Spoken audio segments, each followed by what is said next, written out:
संजना तीसरी बार driving licence का interview देने पहुंची। ऑफिसर, अगर एक तरफ आपके पति हो और दूसरी तरफ आपका भाई हो तो आप क्या मारोगी? संजना पति ऑफिसर, अरे मैडम, आपको तीसरी बार बता रहा हूं कि आप ब्रेक मारोगी।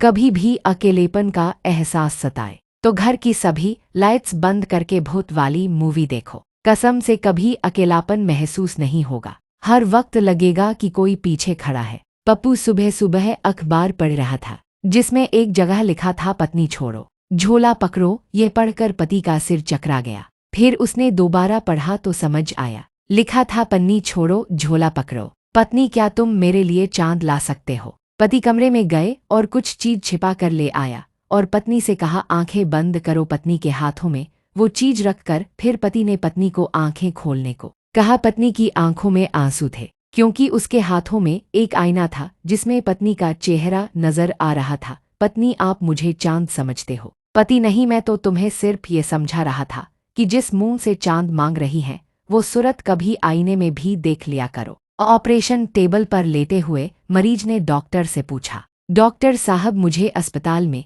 कब तक रुकना पड़ेगा? डॉक्टर, ऑपरेशन सफल हुआ तो 1 हफ्ता नहीं तो आधा घंटा। मनोज, पापा, आप अंधेरे से डरते हैं? पापा, नहीं बेटा। मनोज, बादल, बिजली और शोर से? पापा, बिल्कुल नहीं। मनोज, इसका मतलब है पापा आप मम्मी को छोड़कर किसी से भी नहीं डरते हैं। गोलू ने भगवान की बहुत कठोर तपस्या की। प्रसन्न होकर भगवान प्रकट हुए और बोले, मांगो वत्स, क्या चाहिए? गोलू सिस्टम से चलिए प्रभु, पहले तपस्या भंग करने के लिए अप्सराएं आती हैं।